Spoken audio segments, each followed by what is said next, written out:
सकती है। सर, हम बात करें नेपाल की, तो नेपाल में हालात तनावपूर्ण हैं। आपका भी नेपाल से ताल्लुक है, क्योंकि रोटी बेटी का संबंध नेपाल और भारत का माना जाता है। आपकी खेती बाड़ी भी 10 किलोमीटर की दूरी पर है। क्या आपके अपने जो नेपाल में रह रहे हैं वो सुरक्षित हैं? क्या हालात है? देखिए, एक तो नेपाल भारत का अंग था। दुर्भाग्य है कि आज के दिन में नेपाल जम रहा है।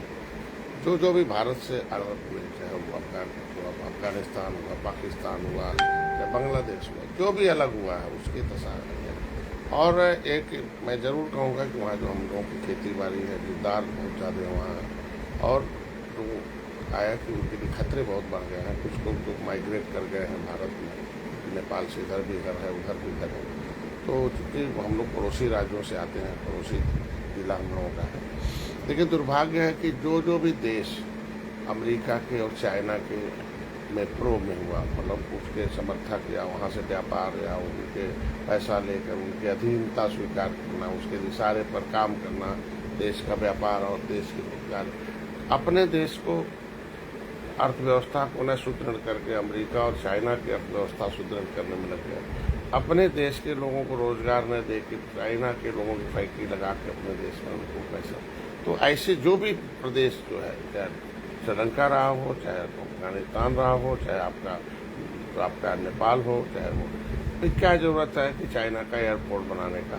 ये सारा कुछ चाइनीज और नेपाल में पूरा चाइनीज माल भरा रहता है। इसका मतलब आप क्या आप देश के वहाँ के युवाओं को आप टेक्नोलॉजी देते, उनकी जब राजतंत्र था तब दोषी दे रहे थे कि राजा नहीं कर रहा है। जब लोकतंत्र हो गया तो आप लोकतंत्र में क्यों नहीं ऐसे व्यवस्था बनाए कि चाइना का माल बंद हो जाए, नेपाल का माल बिकना शुरू हो जाए। नेपाल के लोग जब रोजगार नहीं देंगे वो तो किसी देश में होगा भाई। युवा जिधर जवानी चलती उधर जमाना चलता है। युवाओं ने देश को आज़ाद किया, पूरी दुनिया की आज़ादी तो युवाओं ने नहीं, बुजुर्गों ने थोड़ी दिया है, ये नेताओं ने थोड़ी दिया है, जमींदारों ने या बड़े बड़े लोग सेठ में आयोजन थोड़ी दिए हैं। युवा ही हमेशा देश को आज़ाद कराया है, चाहे अंग्रेजों से किया हो, चाहे मुगलों से किया हो।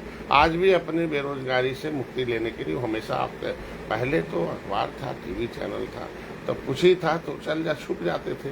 लेकिन अब तो छप रहा है ना, बेरोजगारी छप रही है, युवाओं का दर्द छप रहा है। आखिर हर माँ बाप के बच्चे जो पैदा होते हैं, सरकार की जिम्मेदारी है कि लेकिन राजनीति एक अभिभावक है, जनता के पैसे के, जनता के भविष्य के लिए। जब वो बच्चा आप अभिभावक मान लिया, आपको अभिभावक चुन लिया, तो आपने उसके लिए व्यवस्था क्यों नहीं कर रहे हो? आप दूसरे देश पर भरोसे। मैं तो मोदी जी को धन्यवाद दूंगा कि कम से कम भारत को आत्मनिर्भर, भारत को सशक्त, भारत को जो है विकसित भारत बनाने का संकल्प लिया। भले थोड़ा सा कष्ट है, थोड़ी दर्द है, लेकिन हमको लगता है कि आत्मनिर्भर है। ये अमेरिका से सतर्क रहना चाहिए लोगों को। पहले तो हथियार बेचता था, लड़ाई कम हो गई एक दूसरे देश का, तो अब वो देखे गृह युद्ध छुड़वा दिया कि घर में। ये बताइए कि आज के दिन में सारे सोशल मीडिया तो हम तो कहता हर देश के सोशल मीडिया अपना अपना हो जाना चाहिए। नहीं तो अमेरिका तो अपने सोशल मीडिया से अपवार करा दिया है। देख लीजिए, मैंने पहले कहा था, यहाँ जब चुनाव हो रहा था 2024 का, तो मैंने इन लोगों से कहा था कि यूट्यूब चैनल, फेसबुक जो है, इंस्टाग्राम जो है, ये व्हाट्सएप भी विदेशी है, और इस पर जब फर्जी चलेगा तो आप तो रोक नहीं पाओगे। और अंतिम में जब इलेक्शन था तो 10 दिन पहले आपने देखा होगा कि मोदी के फर्जी वीडियो, अमित शाह जी के फर्जी वीडियो, सबके फर्जी वीडियो। अब कब हम लोग छोटे नेता, आप छोटी पार्टी, इसका मतलब हम लोगों का भी फर्जी वीडियो चला के खत्म कर देंगे। तो इसका मतलब यह है, हर देश के अपने अपने मीडिया, अपना अपना तंत्र होना चाहिए, और विदेशी ताकतों का दखलंदाजी हर देश में बंद होना चाहिए। नेपाल से सीखना चाहिए कि अगर 24 घंटे के अंदर नेपाल को जलाकर नेपाल के लोकतंत्र को हत्या की जा सकती है, युवाओं को खड़ा करके उनको भटका के, हम तो युवाओं से अपील करेंगे कि लोकतंत्र का सहारा लें और ठीक से ढंग से देश उत्तर नेपाल को भी विकसित करने के लिए, आत्मनिर्भर बनाने के लिए काम करें। क्योंकि नेपाल में ज्यादातर हिंदू रहते हैं। नेपाल जो है भारत का अंग रहा है। आज के दिन में वहाँ मच्छेद्रनाथ, पशुपतिनाथ मंदिर है। आप देखे होंगे कि कितने धार्मिक प्लेस हैं। वहाँ सब लोग 80% लोग हिंदी बोलते हैं।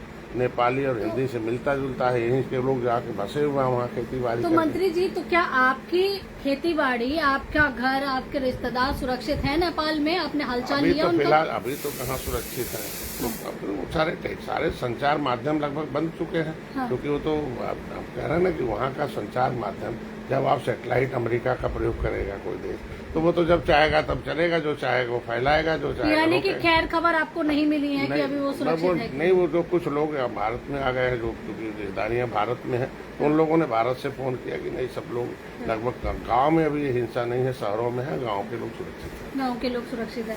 वहीं हम देख रहे हैं मंत्री जी कि लगातार इंडिया गठबंधन जो है वो अपने आप को मजबूत दिखाने की कोशिश कर रहा है और पोस्टर दिखाए जा रहे हैं जिसमें देखिए राहुल गांधी, तेजस्वी यादव और अखिलेश यादव ब्रह्मा विष्णु महेश बने हुए हैं पोस्टर में। देखिए, जनता ने गोबर गणेश समझकर इन लोगों को सत्ता से दूर कर दिया। ये लोग हिंदू विरोधी, मतलब एक तरीके से जो भारतीय संस्कृत है, जब राम मंदिर बन रहा था तब क्यों नहीं गए भाई? अगर बड़े एक क्यों नहीं, तीनों लोग गए, तब तो आप लोग कहते थे नहीं ये नहीं वो हो रहा है। ऐसा कि आप एक तरीके से इसका इन लोगों ने धर्म को किस तरीके से उपयोग, मतलब दुरुपयोग करते, वो पोस्टर तो ही बता रहा ना कि आदमी के अंदर और आदमी और जो भी देवी देवता भगवान है, उन्होंने दोनों में बहुत अंतर है। अगर आप अपने को अवतार घोषित करते हैं तो जनता उसका जवाब देती है। वही हम देख रहे हैं कि बहन जी जो है लगातार चुनावों को लेकर अब एक्टिव हो गई हैं, जगह जगह कार्यक्रम कर रही हैं। बिहार में भी उनकी यात्रा शुरू हो चुकी बीएसपी की। हर पार्टी को अपने पार्टी का विस्तार करने का नियम है, अवसर है। हर पार्टी की एक विचारधारा होता है। अम्बेडकरवादी एक विचारधारा है कि संविधान में मिले हुए हक शोषित वंचित और दलितों को मिले। वो हर एक पार्टी हमको लगता बहन जी को दे रही आई तो उनको भी कार्यकर्ताओं ने हर एक, हम लोग वाम सेप में रहे, श्री रामकृष्ण मिशन में शामिल रहे, तो एक ही था कि जो लोग सदियों से सताए गए लोग, जो सेवादार जातियां थी वो सताई जाती थी। लेकिन जब अम्बेडकर 26 जनवरी 1950 को संविधान बन गया, तो संविधान से पहले एक कॉन्सेप्ट था, विचारधारा था कि the rich man is chosen by God, other man return by God. ये जो धनी लोग हैं, बड़े लोग हैं, सामंतवादी लोग, भगवान ने उन्हें बड़ा बना के भेजा है और अदर कास्ट को वापस भेजा है कि जाओ बड़े लोगों की सेवा करो, फिर अगले जन्म अच्छे हो जाएंगे। लेकिन संविधान लागू होने के बाद ये हुआ कि दुनिया के जब इतिहास देखे गए तो ये हुआ कि तो आक्रमणकारियों ने गरीब बनाया है, अंग्रेजों ने, मुगलों ने उजाड़ कर, देश को लूट कर, कानून बना कर गरीब बनाया। तो इनको विकास की मुख्यधारा में सामाजिक न्याय लाने के लिए संविधान की स्थापना हुई। तो अम्बेडकर ने यही लिखा ना कि भाई जो अमीर लोग हैं, जो बुद्धिमान लोग हैं, ये गरीब लोग जो हैं, इनके शिक्षा छीन लिया अंग्रेजों, मुगलों ने, सबने छीना है।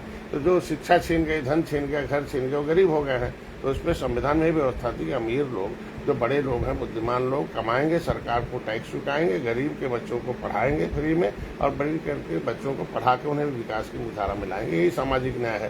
तो आपको लग रहा है कि बहन जी को चुनौती बन पाएंगी, या बहन जी जो है, जो डूबती हुई नैया है, वो पार लगेगी इन कार्यक्रमों के जरिए? या बिहार में कोई जनाधार है उनका? लोगों को किसी को कमतर नहीं आंकना चाहिए राजनीति में। आज के दिन में इसी देखे होंगे 2024 के चुनाव में बिना किसी प्रचार के, बिना किसी हेलीकॉप्टर के, बिना किसी पर्चे के 30,000, 40,000, 20,000, 50,000, 60,000 वोट विधानसभा में मिला है।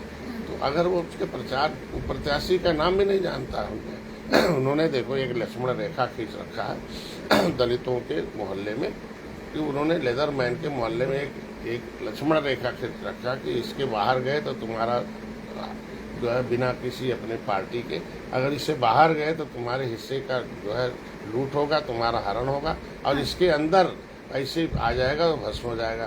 तो वह एक बहुजन समाज पार्टी के कैडर है जो अपने लेदरमैन, देखिए पॉलिटिकल गॉडफादर ऑफ लेदरमैन कांशीराम हुए, उन्होंने संवैधानिक अधिकार दिलाया। और हमको चाहिए कि पॉलिटिकल गॉडफादर ऑफ मिल्कमैन हुए, उन्होंने कराया। Political godfather of upper caste हुए, जो है माननीय पंडित जवाहरलाल नेहरू, अटल बिहारी वाजपेयी, उन्होंने उनको भी राजनीतिक पाठशाला में, कार्यशाला में उन्हें अवसर। ये तो बहन जी की बात हुई, लेकिन अगर संजय निषाद जी की बात करें तो लगातार आपकी जो आपका एनडीए गठबंधन है, उनके साथ में खटपट की खबरें आती रहती हैं। तो इनमें कितनी सच्चाई है? कुछ लोग कहते हैं कि संजय निषाद जी जो है बिल्कुल सही कर रहे हैं, उनको एनडीए से अलग हो जाना चाहिए, विपक्ष के इस तरीके के आरोप लगते रहे हैं। आप आखिर में संजय निषाद जी की भूमिका क्या है, क्या सोच रहे हैं? देखिए, जब तक विभीषण समाज में रहेंगे और आस्तीन के सांप रहेंगे, समाज में कुछ धोखेबाज रहेंगे जो समाज का संवैधानिक अधिकार दिलाने से समाज को गुमराह करते रहेंगे, तब तक, क्योंकि नीति से किसी समाज का विकास होता है। दलितों के पास जब नीति नहीं थी तो दलदल में थे, नीति बन गई, पार्टी आई, बहुजन समाज पार्टी, नीति बनी, पूरे देश के दलित आज महल में है। निषाद उजड़े लोग हैं, ये अंग्रेजों से मुगलों को लड़ने के नाते, इनकी नीति नहीं है। Criminal types act inquiry committee अंथा समन्वय 1949-50 का था, इनके लिए 74 टाइप्स की व्यवस्था दी जाए नीति बनाकर। संविधान में 1931 से लेकर आज तक अनुसूचित जाति की सूची में है, तो अनुसूचित जाति की जो सूची संविधान में एक नीति है, इन्हें अगर आरक्षण मिल जाए तो एक विकास की मुख्यधारा में आ जाए। लेकिन कुछ ऐसे निषाद नेता हैं जो सपा बसपा कांग्रेस सब में है, और वो समाज को गुमराह करते हैं, झुआ बरूट को पौआ पिलाते हैं, और जो हमारी लड़ाई नीति बनाने की है। और नेता की तो आवाज है नहीं, वो तो टिकट मांग के किसी तरह के विधायक आ गया, दोबारा अगर बोल दे तो आप एनडीए के साथ ही रहेंगे ना? आज भी है, कल भी है, परसों, चूंकि वही नीति बना रहे हैं, चाहे महिलाओं की 33% आरक्षण की नीति बनाए हो, अपर कास्ट की नीति बनाए हो, धारा 370। तो अब नाराजगी कुछ नहीं है ना आपकी किसी से? हमारे लोग और हमको, हमारे लोगों को वो नाराज कर रहे थे जो विभीषण है बैठे हुए उसमें, तो इसलिए भाई हमने कहा कि अगर 43 सीट हार गए हैं तो एक बार 2027 में एक माहौल ठीक चल रहा है, निषाद साथ में है, और काहे नुकसान करा रहे हैं इन लोगों से, इनको संभालिए बस, और कुछ नहीं। चलिए धन्यवाद। तो देखिए आप उत्तर प्रदेश सरकार में मंत्री संजय निषाद